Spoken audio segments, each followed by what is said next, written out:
السلام عليكم ورحمة الله.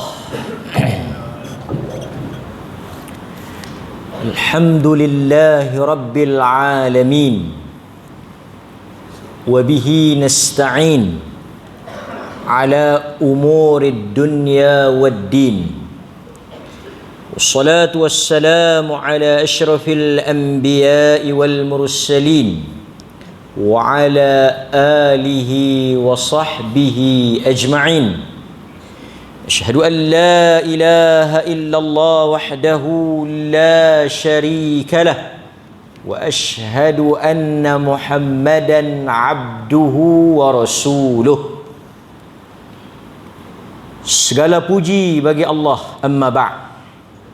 Salawat dan salam ke atas junjungan besar Nabi kita Muhammad sallallahu alaihi wasallam, kepada ahli keluarga baginda, isteri-isterinya, anak-anak dan cucu-cucunya, ahlul bait, kepada para sahabah radhiyallahu anhum ajma'in, dan mereka yang mengikuti jalan yang dibawa oleh Nabi sallallahu alaihi wasallam.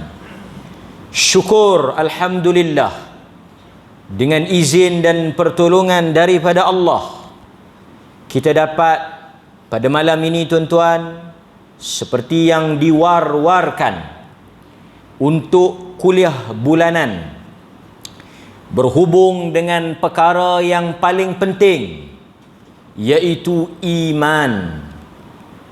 Terima kasih kepada pengurusi jawatankuasa yang memberikan slot dan peluang pada kita malam ini. Tuan-tuan, dalam kuliah yang lepas kita telah sebut sedikit sebanyak berhubung dengan maksud al-iman, al-aqidah, at-tauhid, usuluddin. Semua makna sama.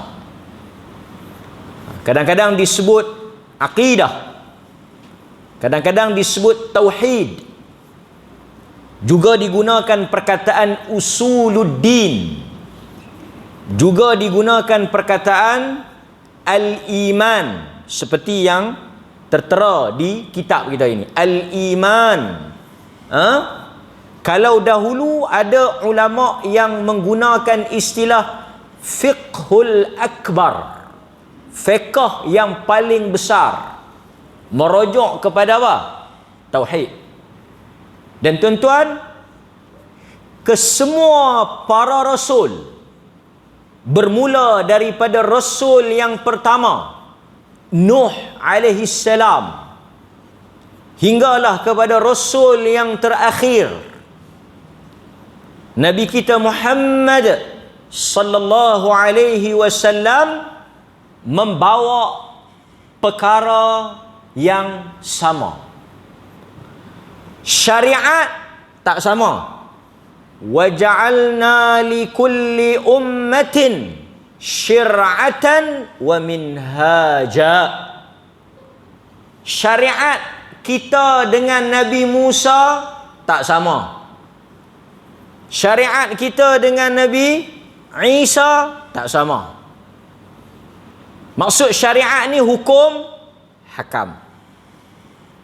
Sebab itu ada benda yang Nabi Musa dan kaum dia boleh buat, kita tak boleh buat. Tapi ada juga yang sama. Sebab itu kalau kita belajar, dia ada satu bab, dia panggil asy-syar'u man qablana. Syariat orang dulu-dulu. Orang dulu-dulu ni bukan tok nenek. Orang dulu-dulu ni maksudnya kaum Nabi dulu-dululah. Nampak?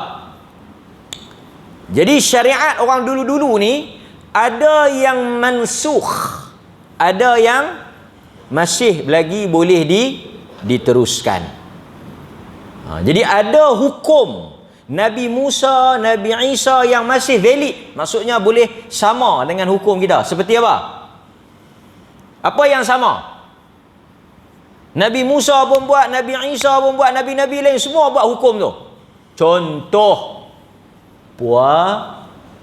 puasa. Kutiba 'alal ladzina min qablikum. Kan Quran kata kan? Kutiba 'alaikumus shiyam. Allah wajibkan kepada kamu umat Muhammad untuk berpuasa. Kita saja ke yang puasa ni? Syariat suruh puasa ni kita saja ke? Tak. Allah kata apa? Seperti orang dulu-dulu pun kena puasa, hampa pun sama. Jadi maksudnya syariat puasa ni adalah sambungan daripada hukum terdahulu. Jadi ada benda dulu orang buat, dibawa sampai sekarang. Tapi tuan-tuan, yang paling mudah, yang paling ringan, yang paling senang, hukum hakam kita lah. Yang paling mudah. Contoh apa dia? Salat yang paling sikit, siapa dia? Kita. Berapa kali? Tuan-tuan, mayang berapa kali sehari? Kami bukan tak boleh nak jawab, tak mau riak. 5 kali. Tapi umat-umat dahulu seperti kata Musa alaihi salam 50 kali. Berbeza. Umat Nabi Musa kalau mereka nak bertaubat, mereka kena bunuh diri. Fatubu ila bari'ikum faqtulu anfusakum. Quran kata siapa yang nak bertaubat kena bunuh diri. Tapi kita istighfar dan berazam berhenti tidak melakukan. Mudah, simple. Tapi tuan-tuan, apa yang sama yang menjadi slogan, perkara yang dibawa oleh semua para rasul? Akidah ni lah. Sebab itu fiqh ni dia banyak berkhilaf lah. Kau ni kata lagu ni, kau ni kata lagu ni, pandangan kau ni, kan? Tetapi akidah ni jaranglah orang nak berbeza. Tuhan ada berapa? Tuhan ada berapa, tuan-tuan? 1 ke 2? 1. Mazhab apa pun dia akan kata 1. Tuan-tuan jangan duk buat pasal pula khilaf. Apa dia yang khilaf, makcik? Tuhan ni ada pandangan kata 1, ada pandangan kata 2. Jadi macam mana? Dua-dua pun tak apa lah. Tak boleh. Sebab itu ada satu cerita khilaf ni. Cerita bila dulu sikit kan, intro. Tuan-tuan, masalah masail fiqhiyah, dia selalu kita kalau mengaji fiqh ni, kita jangan duk penin. Sebab apa? Memang pendapat banyak. Jadi orang yang terang tu kadang-kadang dia akan terang banyak lah. Ada kata boleh, ada kata tak boleh. Ini fiqh ni luas. Jadi tuan-tuan jangan terkejut. Tapi kalau kita mengaji akidah ni benda yang sangat, kita nak kata, menyatukan. Kan? Semayang ni macam-macam pasien, tapi mai datang tauhid ni sama. Saya bagi contoh sekali lagi. Ni nak balik pada cerita ni. Okey, cerita ni kononnya ni bukan hadis tapi cerita. Saya ingat saya biasa cerita dah, tapi tak apa. Saya ni pengalaman cerita-cerita ni taklah banyak. Tapi saya duk tengok satu cerita 7 kali cerita pun tuan-tuan macam kali pertama dengar. Baguslah pasal saya boleh ulang.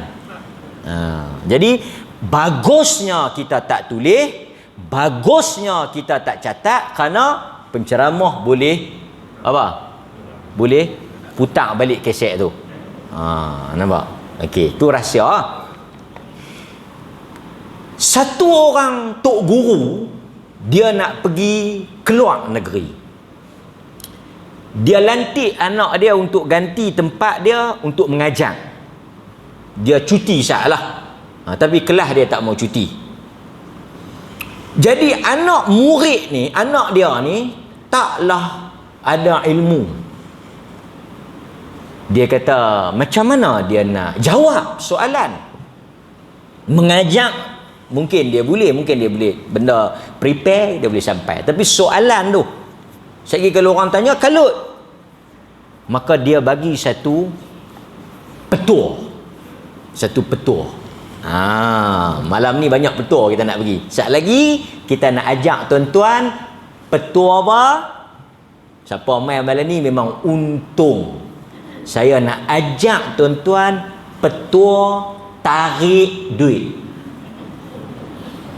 Esok tak payah pergi kerja. Yang mana kerja berhenti buang. Yang mana menega ni tak payah menega esok. Pasal saya nak bagi petua tarik duit. Duit akan mai. Tapi bila saya nak bagi petua ni, hujung. Jadi kena dengar lah. Hujung sekali baru saya bagi petua ni. Jadi kawan ni dia bagi petua dekat anak dia. Dia kata, sekiranya orang mari tanya hang soalan, mudah saja. Hang jawab, pada masalah ini qaulan, ada dua pendapat. Siapa mai tanya hang jawab macam tu. Apakah hukum salat selepas subuh? Dalam bab ni ada dua pandangan. Satu kata boleh, satu kata tak boleh. Apakah hukum makan telur penyu? Ada dua pandangan. Satu kata boleh, satu kata tak boleh. Hang jawab macam tu ya? Betul tak? Semua khilaf. Marilah tanya.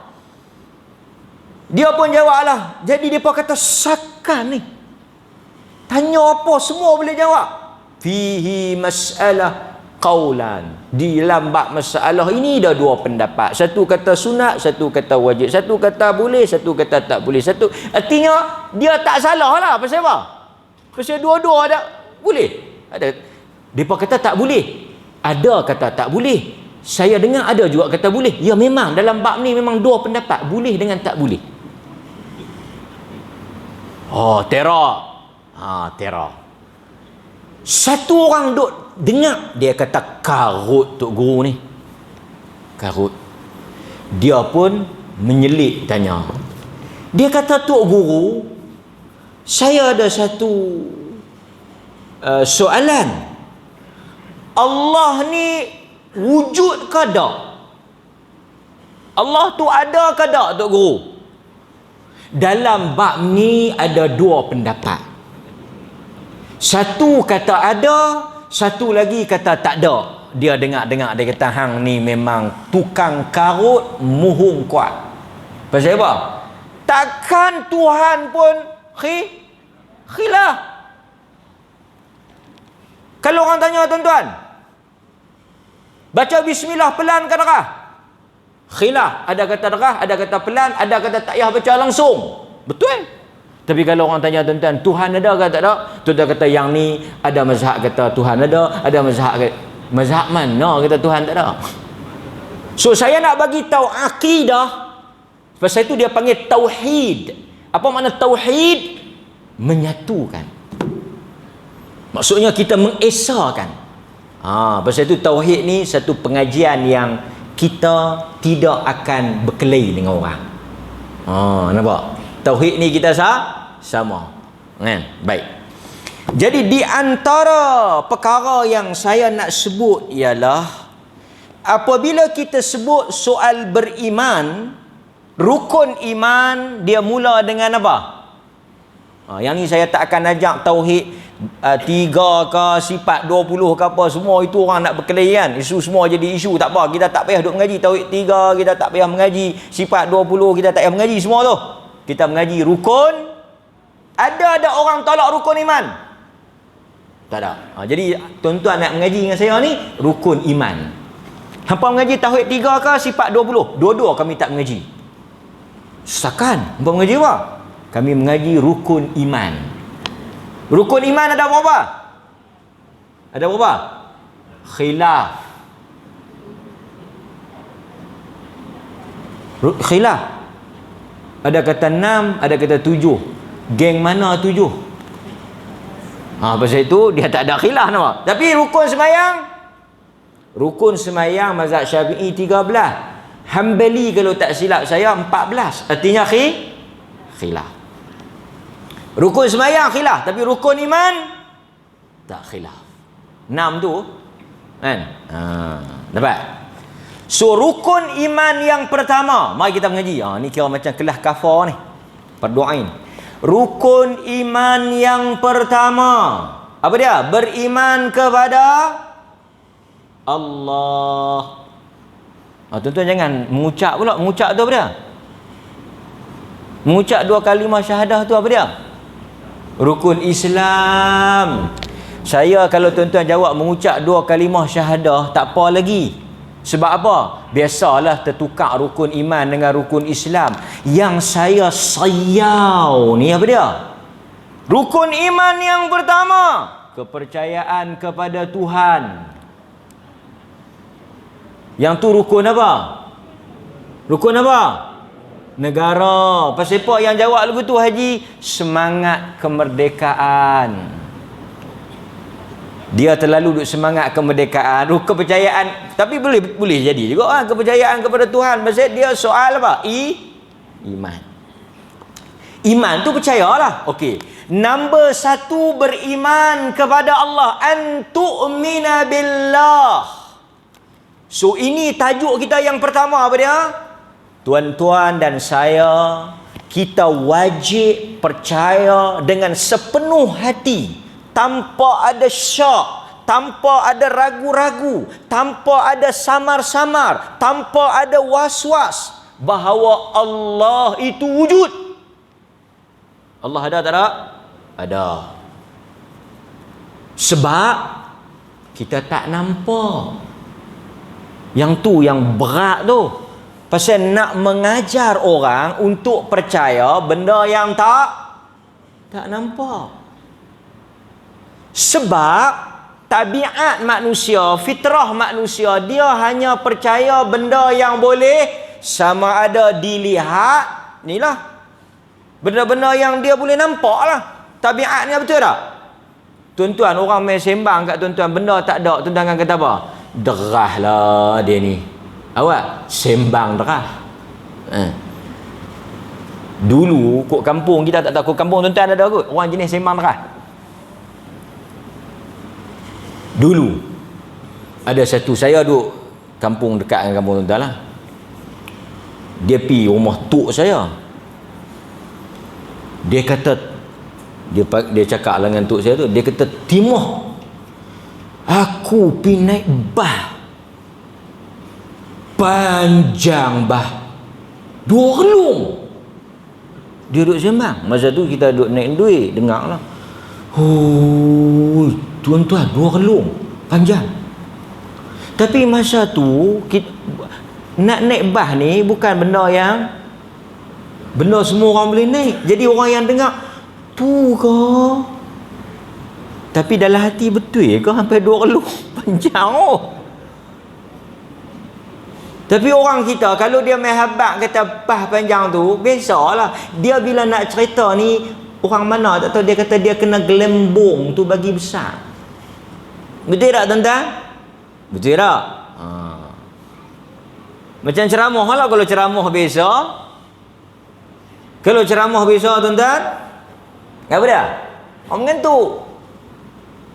Satu penceramah dia kata apa tuan-tuan? Dia kata, saya ni masa mak saya mengandung dia mimpi bulan tu, masa dia duk mengandung, bulan jatuh ke riba. Bulan tu mai dekat mak dia, masa tu mengandung dekat dia.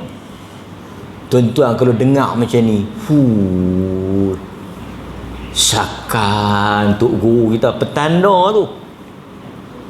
Tinggal dia tak habaq masa dia mengandung tu bulan terbelah ya. Tapi cerita-cerita yang hyperbola dia panggil lagu ni, yang dia panggil bombastik ni, yang sakan kita dengar ni, orang akan syok. Betul tak? Dia panggil dalam istilah hadis mujazafah, melampau. Sebab itu kita kena hati-hati. So tuan-tuan, beriman kepada Allah ini apa dia maksudnya? Pertama, kita beriman Allah itu wujud. Kedua, bila kita kata beriman kepada Allah, kita wajib beriman bahawa Allah berkuasa ke atas alam ini. Yang menguasai alam ni siapa? Allah Subhanahu wa ta'ala. Maliki yaumiddin, Malikin nas. Allah raja yang memiliki segala-galanya. Qulillahumma malikal mulk. Katakanlah wahai Muhammad, bagi Allah itu segala kerajaan. Tu'til mulka man tasha'. Dia beri kepada siapa yang dia nak kerajaan itu. Betul tak tuan-tuan? Jadi tuan-tuan beriman, siapa yang mentadbir alam ni? Ini penting ni, pasal sekarang ni berlaku satu kekeliruan yang sangat dahsyat. Apa dia? Bagus. Tuan-tuan mengikuti perkembangan semasa. Siapa yang mentadbir, menentukan dan mengawal selia alam ini, yang menurunkan hujan, yang menghidup dan mematikan, yang mengawal perjalanan langit, bumi, bulan, bintang, cakrawala dan segala seluruh alam ini, huwallah, Allah. Sebab itu kita menolak dakwaan pihak-pihak tertentu yang mengatakan adanya orang atau makhluk yang mengawal alam ini selain daripada Allah. Dia kata wali kutub, wali abdal. Ada wali yang bertugas menjaga alam ini. Wali itu duduk di mana? Tak tahu. Tapi dia ada power untuk apa? Untuk control the universe. Alam ni dia ada power. So ini satu kepercayaan yang sangat berbahaya. So kita tak payah minta kepada Allah. Pasal apa? Pasal ada wakil Allah. Wakil Allah tu siapa dia? Wali. Wali tu duduk di mana? Wali tu tak ada di alam kita. Kita boleh seru dia. Maka keluarlah nama-nama seperti apa? Bulia Mulkan. Biasa dengar Bulia Mulkan. Seru dia. Serulah nama wali-wali ni. Pasal mereka ni apa? Mereka ni macam guardian lah. Bukan guardian tu, macam penjaga alam ni. Tuan-tuan, kita ni kalau percaya lagu ni tak ada beza dengan agama lain. Pasal kita beriman Allah yang mengawal, dia yang mentadbir, menguruskan alam ini. Allah pasak dalam-dalam tuan-tuan, pegang kuat-kuat. Tidak ada makhluk dan kuasa yang mengurus alam ini melainkan Allah. Sebab itu bila kita nak minta, kita minta terus kepada Allah. Mudah. Ini akidah. Akidah mudah tak? Mudah. Jadi ada pihak lain yang mentadbir, ada kuasa yang Allah Ta'ala bagi kuasa? Tak ada. Malaikat bertindak di atas titah perintah Allah, bukan di atas kuasa dia ada. Maka ini perkara yang penting. Sebab itu beriman kepada Allah dalam rukun iman yang pertama. Kita beriman bahawa Allah lah yang mencipta segala sesuatu. Allah khaliqu kulla syai'. Allah yang mencipta setiap sesuatu. Selain daripada Allah kita panggil apa? Allah the creator. Kita Allah itu yang mencipta, kita yang dicipta. Kita ni makhluk. Allah tu khaliq. Nampak? Sebab itu tuan-tuan, kalaulah anak kita lahir dalam keadaan cacat, dalam keadaan tidak sempurna, kita redha kerana dia diciptakan oleh ini kesannya.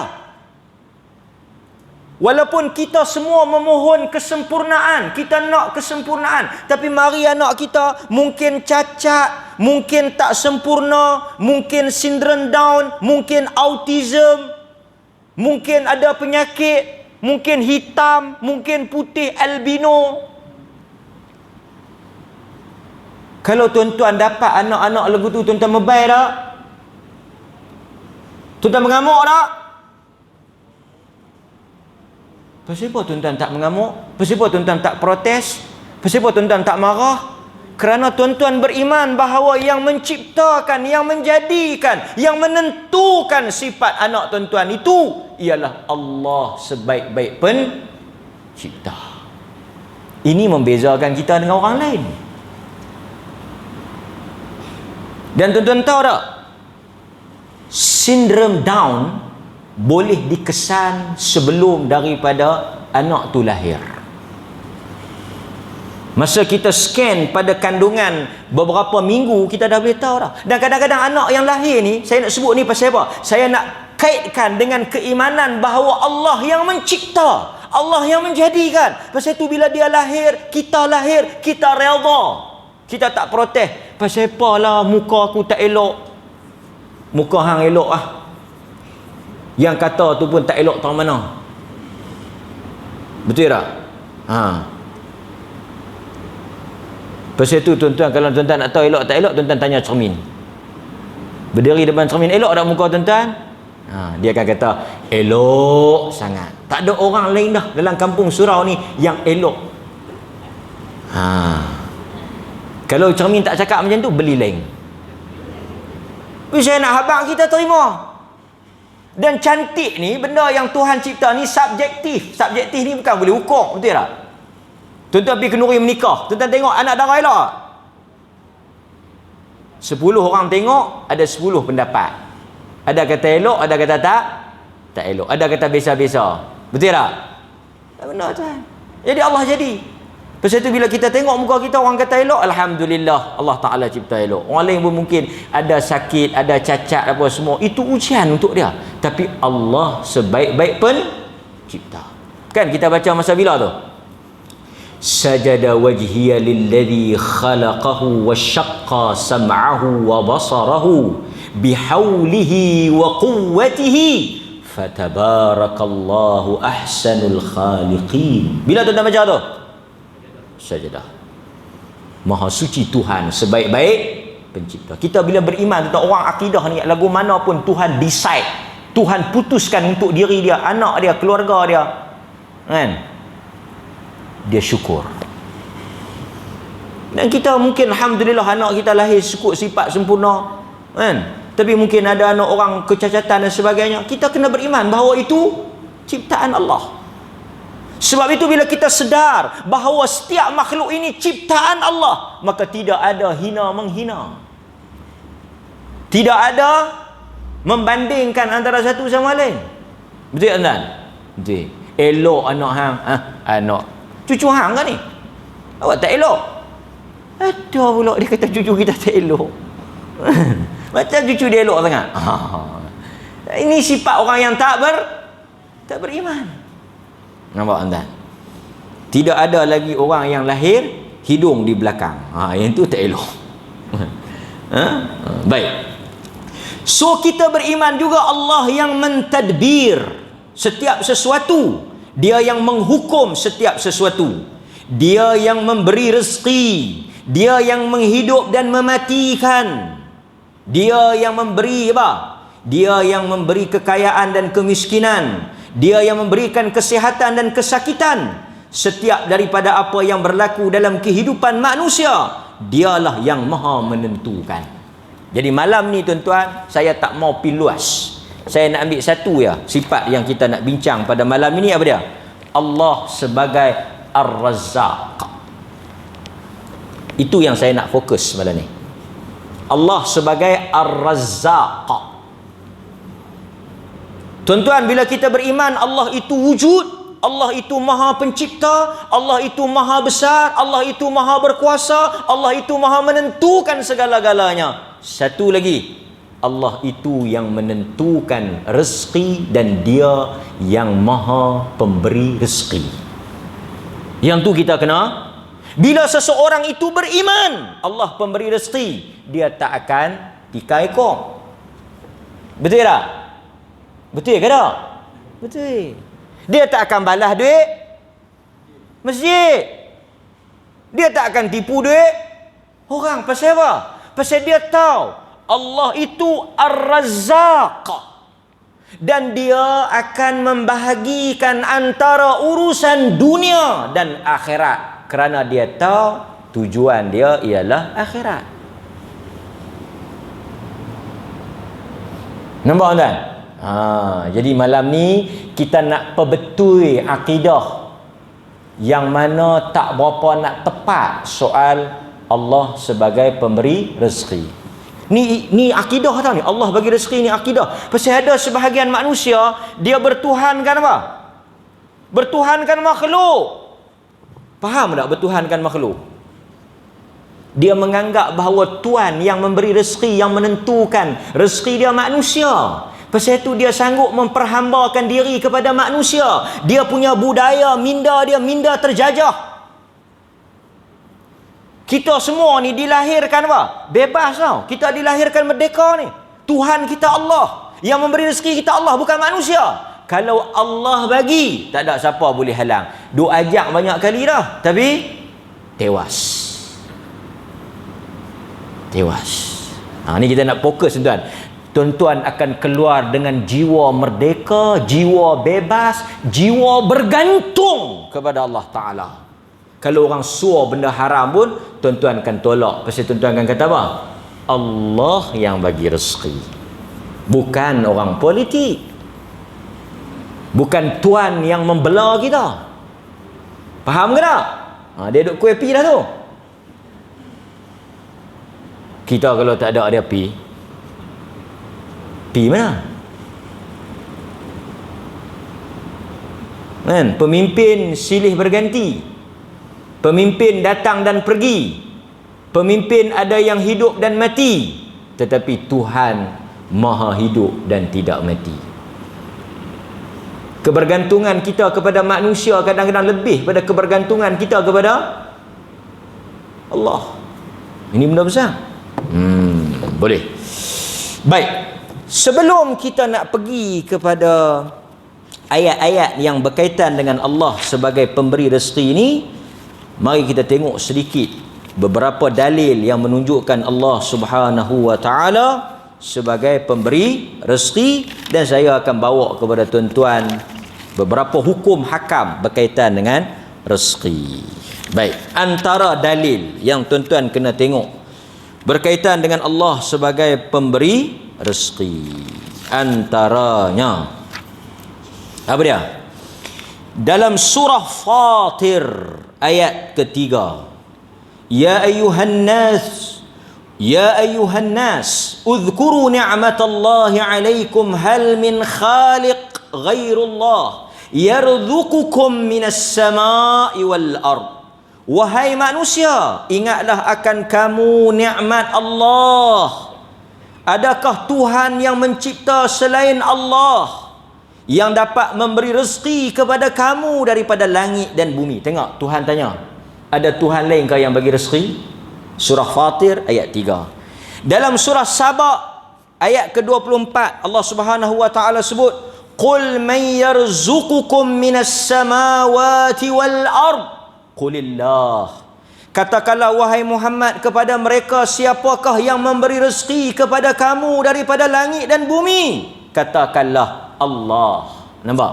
Dalam surah Saba ayat 24. Tuan-tuan tengok dalam surah An-Nahl ayat 73. Wa ya'buduna min dunillah ma la yamliku lahum rizqan minas samawati wal ard. Allah kata apa? Dan mereka itu menyembah selain daripada Allah sesuatu yang tidak boleh memberikan rezeki kepada mereka sedikit pun, sama ada daripada langit ataupun bumi. Tuhan kata mereka piduk sembah satu makhluk yang tak boleh bagi rezeki pada mereka. Allah tegaskan dia sahaja the only God, satu-satunya Tuhan yang berhak disembah dengan benar, yang maha memberi rezeki.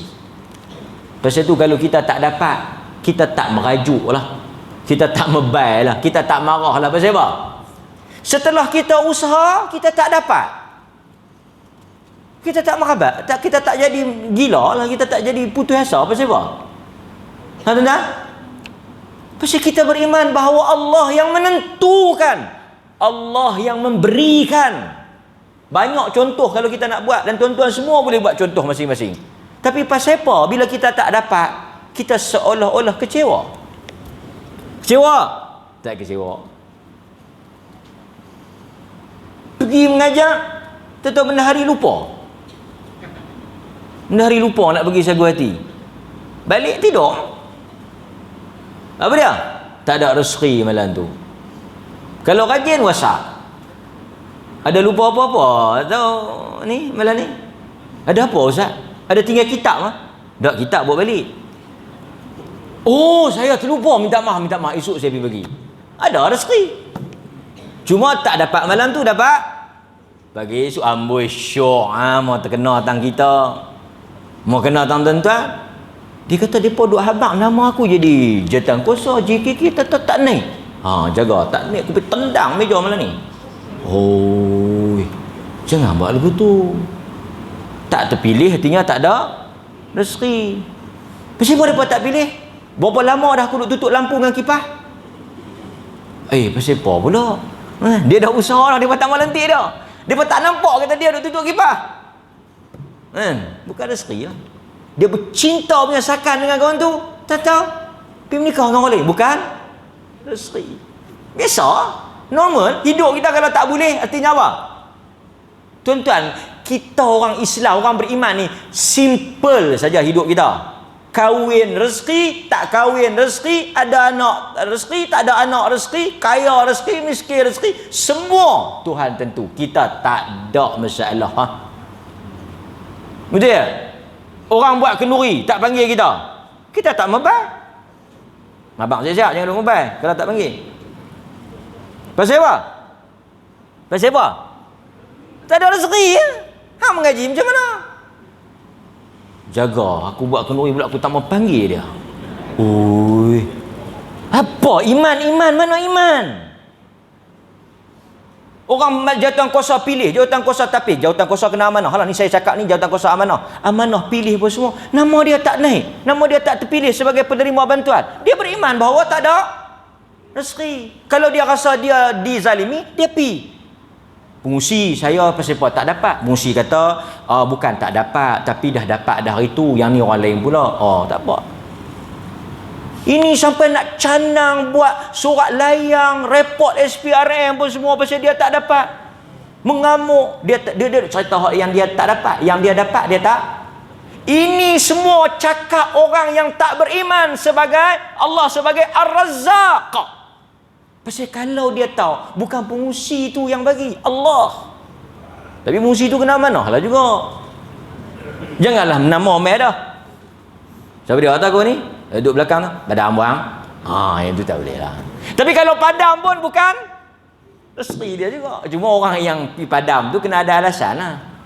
Faham? Saya nak habaq kat tuan-tuan, kalau kita pas, kita luluh benda ni, hidup kita akan senantiasa lapang. Pasal apa? Kerana kita tahu bukan dia yang tak bagi, bukan wakil rakyat tu yang tak bagi, bukan pengusi tu yang tak bagi, bukan kawan tu yang tak bagi, Allah yang tak bagi. Habis Sebab itu Nabi SAW kata orang beriman ni urusan dia, dapat dia syukur, tak dapat dia apa dia tuan-tuan? Duk mengaji lama dah, sambung Ustaz. Dapat dia syukur, tak dapat dia sabar. Tuan-tuan dapat tak? Sekarang selalu kita duk baca hadis riwayat Muslim, dapat syukur, tak dapat sabar. Pasal dia tahu segala ketentuan itu datang daripada Allah. Simple ya soal ni. Tapi benda yang simple ni bila dia mari kepada hidup kita, ketika itu baru kita tahu. Itu satu. Kemudian tuan-tuan, bila kita sebut rezeki, ada masa lagi kan? Bila kita sebut rezeki, apa itu rezeki? Masuk? Saya baru nak mukaddimah. Tak apa, azal dulu tuan-tuan. Sekali lagi saya sebut ada sikit lah, ada 2 poin Ya, insya-Allah lepas 2 poin ni kita tangguh.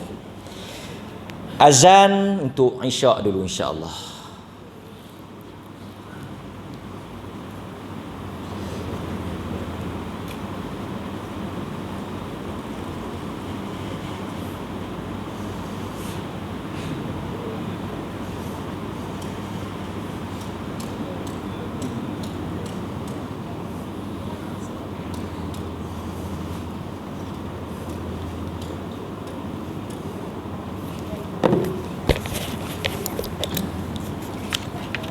Allahu Akbar,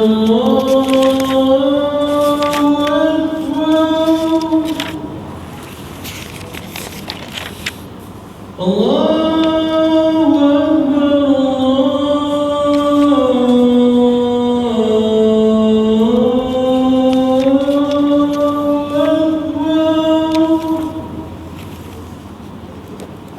Asyhadu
Okey, bismillah. Tuan-tuan, yang pertama, ni poin yang pertama. Apabila kita beriman Allah sebagai Ar-Razzaq. Ar-Razzaq. Pasal itu ada orang nama Abdul Razzaq. Ar-Razzaq daripada perkataan rizq. Artinya yang maha pemberi rezeki. Yang pertama, tuan-tuan kena faham, Allah menentukan rezeki berserta dengan kadar dia. Berserta dengan kadar dia. Pasal itu kita kalau dapat sikit, syukur. Kalau kita dapat banyak pun kita syukur. Kadar dia. Bukan sahaja dia kata hang dapat rezeki, tapi dia juga tentukan berapa banyak hang dapat. Sebab itu kalau kita tak dapat, kita beriman bahawa itu bukan rezeki kita. Kita tak berkelahi, kita tak berbasah muka, kita tak berbalah, kita tak putus silaturahim, kita tak bergaduh. Selalunya isu tu lah. Nampak? Pertama, di dalam surah Fatir ayat yang kedua, Allah kata, ma yaftahillahu linnas min rahmah fala mumsika laha wa ma yumsik fala mursilalah min ba'dih wa huwal azizul hakim. Apa sahaja yang Allah Ta'ala buka kepada manusia, yang dia kurniakan kepada manusia daripada rahmatnya, tidak ada seseorang pun yang boleh menahannya. Kalau dia bagi, tak ada siapa pun boleh halang. Pasal itu kita tak dapat tu, memang kita usaha tak dapat, bukan rezeki kita. Kemudian Allah kata, wa ma yumsik, siapa apa yang Tuhan masaka yumsik, yang Tuhan halang, yang tak dapat, tidak ada siapa yang boleh membukanya. So, pasal itu kita orang beriman ni, siapa-siapa yang beriman dengan Ar-Razzaq, dia tidak akan percaya kepada pelarih. Dia tak akan percaya kepada ibu duit. Dia tak akan percaya kepada menurun. Ni, tuan-tuan tahu tak hari ni viral apa? Hari ni viral apa? Satu perempuan, dia bawa keluar duit. Dia pasal kalau dia petua, dia kata Tok Wan dia petua, tak apa. Kalau dia kata Tok dia petua pun tak apa. Kalau dia kata laki dia petua pun tak apa. Tapi dia kaitkan dengan Nabi, dia kaitkan dengan Al-Quran. Jadi kita kena jawab. Dia kata dia pegang duit, dia kata apa? Kita nak tarik duit ni, kita kena bercakap dengan duit, bersangka dengan duit. Ni yang jenis-jenis pakar motivasi ni. Kita tak boleh cakap yang tak elok. Anak-anak kita jangan bercakap benda yang tak elok. Kita kena positif saja. Kalau kita cakap yang tak elok, saat lagi dia akan jadi tak elok. Setiap kata-kata adalah doa. Perkataan ini tidak betul. Bukan semua kata-kata adalah doa. Anak nak jatuh, tuan-tuan nak kata apa? Anak naik atas meja nak jatuh, tuan-tuan nak kata apa? Kalau ikut rukun dia apa? Jangan kata jatuh. Jatuh is negatif. Kena kata apa? Tak jatuh. Dah nak jatuh, tempik, oi, jangan naik, jatuh lagi. Negatif. Unsur dalaman tu tak bagus. Dia akan menghasilkan tenaga yang tak bagus. Dia tak bagus lah. Dia tak ada charge bagus. Apa hang merepek ni, nak jatuh, tempik nak jatuh ha? Kita nampak satu orang duduk berjalan, ada lubang. Oi, lubang. Sagi yang jatuh. Mesti kita kata begitu kan? No, it's negative charge. Ini negatif. Jangan kata macam tu. Kata apa? Tak ada lubang. Jatuh. Awak hantar abang kata ada lubang. Negatif. Kata-kata, setiap kata-kata, tuan-tuan ni duduk pasak ni pakai motivasi. Setiap kata-kata lah doa, kata-kata yang baik, kata-kata. Hatta Nabi SAW dalam hadis baginda sebuah perkataan-perkataan yang bukan kata positif negatif, perkataan yang benar. Adakah kata-kata doa? Doa ada syarat dia, doa ada kaedah dia, doa ada dawabit dia. Bukan setiap kata-kata itu doa. Ini satu falsafah yang tak benar, yang tak disokong oleh Quran.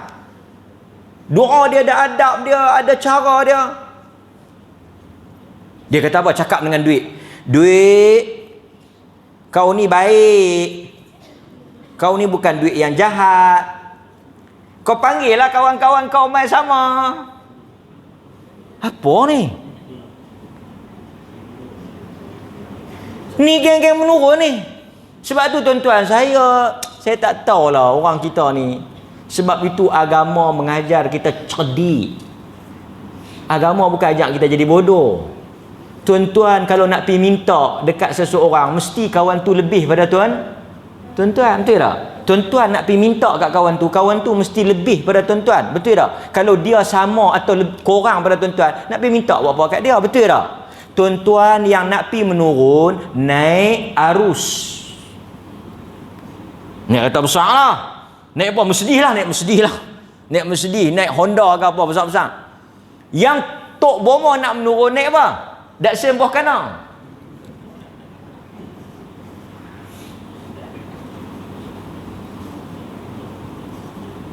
Kita yang nak pi menurun ni, rumah 3 tingkat, aircon semua. Pi rumah Tok Bomo yang kita nak menurun, nak suruh dia tarik duit mai kat kita tu, rumah pun mesra, bukan mesra rakyat, bawah pada mesra rakyat dah. Betul Mal. Asnaf. Bukan kita nak hina, tapi nak habaknya kedudukan dia tu. Tiba-tiba kita yang pakai apa semua, naik kereta besar apa semua, pergi dekat dia. Nak suruh dia tarik duit. Tuan-tuan, kalau dia boleh tarik duit, dia dulu tarik mai kat dia, tak pergi kat kita. Tu pun tak boleh fikir. Ni pi ni, geng-geng ni pi sampai Indo tu. Jumpa kiai. Dia kata kiai tu pandai tarik duit. Dialah dia bohong hang, duit dia pi kat hang, duit hang pi kat dia. Tu yang kata tarik duit. Tuan-tuan faham tak? Tok Bomo pandai tak? Tuan-tuan tahu di Indonesia Bomo ni dia panggil apa? Tuan-tuan tahu tak di Indonesia gelaran Bomo ni tahu dia panggil apa?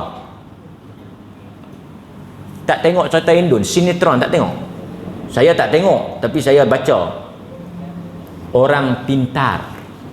Bomo dukun di Indonesia dipanggil orang pintar. Sebab apa? Pasal yang pi jumpa dia orang bodoh. Bodoh lah. Han nak kereta, pi menurun nombor ekor dekat dia. Dia naik motor lah, motor cabut. Motor pun tak ada tongkat. Kena sandak di tiang. Mai buat apa ni? Mai ni nak suruh tok tarik duit sikit kat kami. Apa? Menurun nombor lagi satu. Piramli dah, abang lah Piramli. Tu teropong tu, segala teropong dia boleh teropong. Tapi tengok Piramli. Bila dia tanya nombor apa esok, dia, kau tu bagi nombor betul tak? Piramli nak apa? Piramli nak kritikkan sosial. Piramli nak kata apa? Benda ni hampa bagi cerdik lah. Sebab itu tuan-tuan tak ada. Amalan tak ada. Amalan ni ada. Saya pi satu kedai, dia simpan duit lama dalam laci cashier. Ni geng-geng kedai makan ni dia simpan duit lama. Duit zaman Jepun ke, duit apa ke dia suka simpan. Kita kata simpan pasal apa ni? Saja saya buat koleksi. Yang peliknya dia bubuh dalam cashier tu. Atau kepercayaan apa? Kepercayaan yang dia bubuh duit lama tu pasal apa? Nak tarik mai duit, ibu duit. Itu belum kita cerita lagi, kita dah sebut lama dah yang gantung gambar-gambar tu. Kan gambar-gambar tu semua. Apa ni tuan-tuan?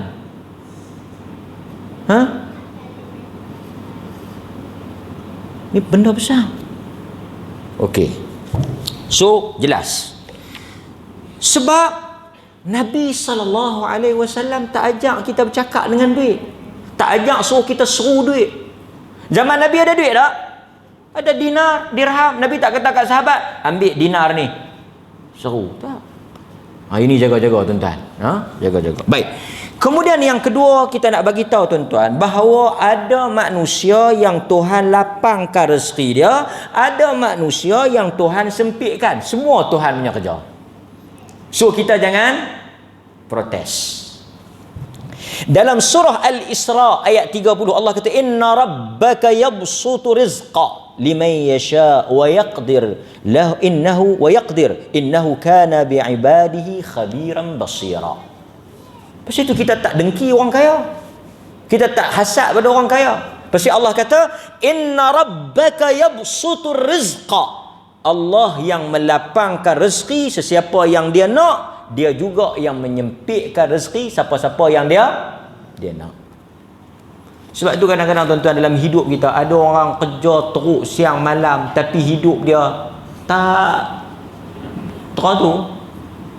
Ada orang kadang-kadang taklah kerja terang mana sangat tapi kita pelik tak? Tangan dia buat jadi, tangan kita buat tak jadi. Dia buat kerja apa jadi, tapi kita buat kerja apa tak jadi. Dia kata hang memang tangan ong. Bukan tangan ong, Tuhan yang melapangkan rezeki dia dan Tuhan yang menyempitkan rezeki kita. Pasal apa tuan-tuan? Pasal Tuhan tahu kadar manusia. Dan satu lagi benda yang tuan-tuan kena pegang elok-elok, apabila Tuhan lapangkan rezeki seseorang, itu bukan tanda Tuhan sayang dia. Ini kita nak kena sebut bagi jelas. Sebab Tuhan telah melapangkan rezeki manusia yang paling kaya di dunia, Qarun. Tetapi Tuhan yang samalah mentenggelamkan dia. Betul tak? Jadi tuan-tuan jangan tengok orang yang rezeki dia sempit, Tuhan penanya orang, jangan. Itu tak betul. Kita tengok kawan tu kahwin sampai 4, kawan ni seorang pun tak kahwin. Tengok Tuhan tak mau bagi hang jodoh. Dah. Soal ni soal lebih korang bukan penentu kasih dan sayang Tuhan. Sebab Tuhan bila dia sayang pada seorang, dia buat apa? Di antara Musa dengan Firaun, siapa yang Tuhan sayang? Di antara Musa dengan Firaun, siapa yang Tuhan sayang? Musa. Di antara Musa dengan Firaun, siapa yang kaya dan berkuasa? Kadang-kadang kita baca tapi kita tak renung, jadi tak dapat makna apa. Kalau kita kata kayu ukur pada kaya dan kuasa itu, Firaun tentulah lebih Tuhan sayang daripada Musa. Lepas itu kalau kita tengok kawan-kawan kita senang, kita doa kesenangan itu yang Tuhan redha, bukan kesenangan yang Tuhan murka. Nampak? Dan yang terakhir tuan-tuan, apa yang saya nak sebut pada tuan-tuan hadirin mukminin, Allah Azza wa Jal melalui nabinya ada menyebut daripada Ibnu Mas'ud radhiyallahu an. Nabi sallallahu alaihi wasallam bersabda, innar ruhal qudus nafasa fi ru'ya inna nafsan la tamut. Sesungguhnya Jibril alaihi salam telah menyampaikan kepada diriku. Jibril telah bagi tahu dekat Nabi apa dia? Inna nafsan. Yang ni tuan-tuan pegang, tuan-tuan pasak, tuan-tuan jadikan sebagai iman tuan-tuan. Kata Jibril kepada Nabi, Nabi sampaikan kepada kita, inna nafsan la tamut. Sesungguhnya seseorang manusia itu la tamut, dia tidak akan mati hatta tastakmila rizquha, sehinggalah Tuhan menyempurnakan rezeki dia. Satu orang itu tidak akan mati sehinggalah keseluruhan apa yang Tuhan tulis sebagai rezeki dia telah dapat di dalam kehidupan ini. Apabila sempurna, tamat seluruh apa yang patut dia dapat dari sudut kedudukan, dari sudut apa saja, maka ketika itu datanglah ajal dia. Pantang maut sebelum ajal, dan ajal tak akan sampai selagi ada rezeki. Ada orang tuan-tuan makan dia teringin dia makan mati. Pasal apa? Pasal Tuhan dah tentukan dia tak akan mati lagi tak makan benda tu, rezeki dia. Nampak? So kita nak susah hati apa? Kita usahalah. Rezeki ni pula ada dua jenis. Satu yang memang Tuhan tentukan, kita tak payah cari. Satu rezeki yang kita tak payah cari tuan-tuan, memang Tuhan dah bagi. Apa dia? Tuan-tuan tengok, ada orang beranak-beranak kaya, ada orang beranak-beranak miskin. Yang tu bukan dia cari. Dan berapa ramai orang yang kita kata dia ni kaya asal. Dia cari tak? Tak. Memang dia beranak atas beras. Tuan-tuan, bahasa tuan-tuan saya guna balik. Sekali saya cakap bahasa moden tuan-tuan tak faham. Cakap bahasa kampung pun tak boleh jawab. Beranak atas beras, dia beranak atas? Pastinya dia memang asal usul dia kaya. Yang ni memang Tuhan tulis. Kita bukan tak pandai. Tuan-tuan, dulu ramai saya jumpa duk main habaq apa. Dia kata saya ni mengaji pandai. Lepas tu pasal apa yang tak kerja hebat? Pasal pak saya tak ada duit. Kawan saya tu bodoh, bukan pandai mana, pak dia ada duit, hantar mengaji. Nampak? Bukan pilihan dia, beyond control. Tapi dia beranak lahir dalam keluarga yang mampu, boleh tanggung dia pergi belajar, dia percaya. Kita ni bukan pasal kita tak pandai. Pak kata hang tak kat jahanam lah bendang, siapa nak buat? Aku tak ada adik. Macam bendang tu kita. Kalau tidak, tak jusa A. Tapi ini bukan soal kita, betul tak? Lepas tu kita habaq kat cucu, Tok Wan dulu, yang dulu. The past is the past. Sekarang UMNO pula. Nak habaq apa? Nak habaq benda lepas Tok Wan dulu. Nampak? Bukan soal dia, tapi soal keluarga dia. Dan dia minta tak tuan-tuan? Minta ke? Ya Allah, saya bagi keluarga B40 dah. Kalau keluarga kaya orang payah juga, kata banyak. Dah tuan-tuan dah minta. Ada orang lahir sebagai orang besar, anak bangsawan. Ada orang lahir sebagai anak tak ketahuan. Semua tu kita faham, kita beriman, cukup. Dan Allah kata apa? Fattaqullah wa ajmilu fit talab. Bila kamu beriman bahawa aku yang memberikan rezeki dan kamu tidak akan mati sehingga dapat apa yang telah aku tentukan, maka takutlah kepada aku dan carilah elok-elok. Tak payah duk sehati, tak payah duk buat benda haram, buat benda elok. Pasal aku nak bagi. Kemudian tuan-tuan, Allah kata apa?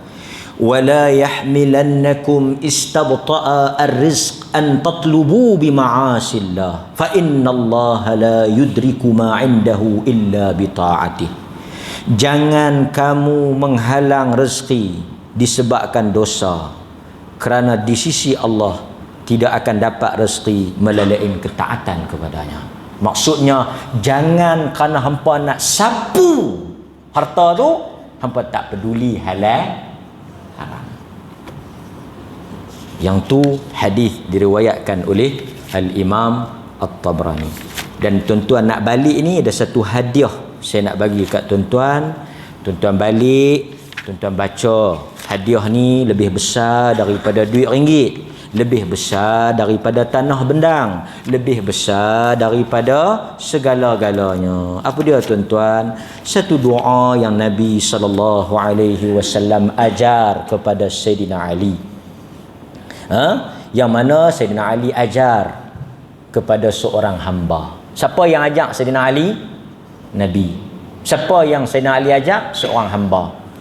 Dia punya rentetan dia, Nabi ajak kat Sayyidina Ali, Sayyidina Ali ajak kat hamba ni. Apa maksud ataupun apa fadilat dia?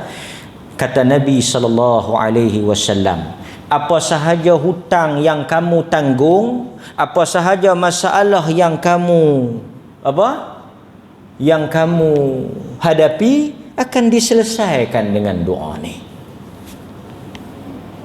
Tuan-tuan, ni saya nak cerita sebelum saya cerita doa ni. Ada satu cerita.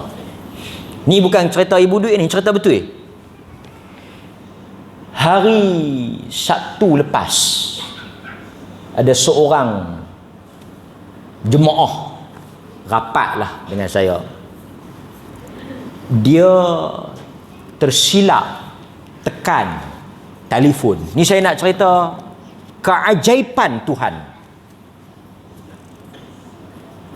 Ni yang ada telefon ni, dia duk tengok telefon. Lepas tu dia tertekan satu page ubat sakit lutut. Dia tekan nak beli ubat sakit lutut. Dia tekan beli ubat sakit lutut. Tekan-tekan, isi nama, isi apa semua. Your order is expired. Dum. Dia takut, dia rasa tak sedar hati. Dia pergi ke bank Islam. Dia pergi cek. Baki duit dia ada 300 ya. Daripada satu jumlah yang sangat besar. Dia teriak, terkejut. Dia cek 300 daripada amount yang sangat banyak mencecah puluhan lah. Tuan-tuan, apa berlaku? Hari Sabtu, hari Ahad, saya pergi sarapan pagi dengan dia. Dia cerita kat saya kata sabar, kita doa insya-Allah. Hari ni Selasa, kemarin dia pergi bank. Bank kata tak boleh trace, tak boleh tengok transaksi. Mari hari ni pagi saya pergi minum sekali lagi dengan dia. Dia kata sekali lagi dia nak pergi, tapi bank kata benda ni sangat susah, rumit, complicated, tak boleh scan, tak boleh trace. Pukul 1 dia call saya. Pukul 1 saya duduk tunggu kereta nak ambil anak, dia call saya. Dia kata, Ustaz, alhamdulillah, bila dia pergi ke bank untuk kali yang kedua, hari Isnin itu tak boleh buat apa. Bank tak boleh buat trace apa. Bank tak boleh buat apa-apa. Tak boleh buat apa-apa. Tak boleh check. Apa yang berlaku? Katanya duit itu telah dipindahkan ke satu akaun yang akaun tu atas nama dia, macam clone account. Macam clone account.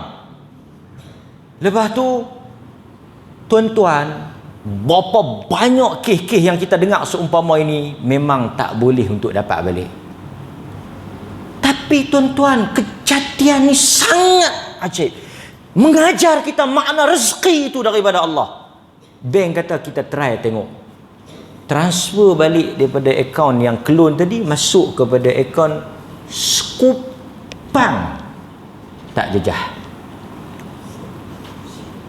Dia telefon saya pukul 1. Dia beritahu alhamdulillah, Skupang tak jejah, dapat balik. 2 hari tak lidok, 2 hari duk fikir, 2 hari sedih. Bukan sedih duit tu, tapi dia tak sangka. Tapi kita nak kata wa may yattaqillaha yaj'al lahu. Dan dalam dia duk cerita kat saya tu, mulut dia tak nilah, tak berhenti kata, saya apa jadi pun saya beriman ni takdir Allah, ni ketentuan Allah. Kalau adalah. Allah Ta'ala jawab. Allah jawab. Dapat balik semua. Yang tu yang kalau kadang-kadang kita baca, saya syarah, kita dengar, tapi bila kita melaluinya, kita berhadapan dengan situasi itu, barulah kita tahu makna Tuhan sebagai pemberi rezeki. Dalam akaun 300 bank kata tak boleh buat apa. 300 dah tak boleh buat apa. Tiba-tiba pi pula cek sekali ni ada dalam satu clone account. Dia kata buka akaun dia kata tak ada. Try boleh masuk balik. Tuan-tuan boleh bayang macam mati dapat nyawa balik tu. Yang tu yang kata apa, siapa dapat balik? Rezeki dia. So hadis ni kata Sayyidina Ali, Nabi kata apa sahaja masalah, apa sahaja beban, apa sahaja hutang setinggi bukit, Allah akan langsaikan. Allahumma kfini bihalalika an haramik wa aghnini bifadlika amman siwak. Pendek ya? Allahumma kfini bihalalik wa aghnini bifadlika amman siwak. Ya Allah, doa dia apa bunyi? Allahumma kfini bihalalika. Ya Allah, cukupkan diriku dengan sesuatu yang halal. Kita minta Allah Ta'ala pasakkan dalam jiwa kita cukup dengan yang halal. Walaupun sikit. Wa aghnini bifadlika amman siwak. Dan kau berikan kekayaan dengan kelebihan engkau daripada segala-galanya. Artinya apa? Tuhan tahu dalam jiwa kita rasa cukup dengan halal, kita tak akan ambil yang haram walaupun depan mata. Hadis yang diriwayatkan oleh Al-Imam At-Tirmidzi. Mudah-mudahan tuan-tuan keimanan ini mengajar kita supaya betul-betul kita percaya Tuhan bagi rezeki. Takat mana kita dapat, takat mana kedudukan kita, akhir hayat kita syukur. Mudah-mudahan Allah Ta'ala rahmat insya-Allah. Kita sambung bulan depan dengan izin Allah Subhanahu wa Ta'ala. Jadi sebelum tuan-tuan semua beredar, insya-Allah saya menjemput semua tuan-tuan yang hadir pada malam ini untuk ke Kenduri. Ni rekod off rekod Satu Malaysia mai demam je.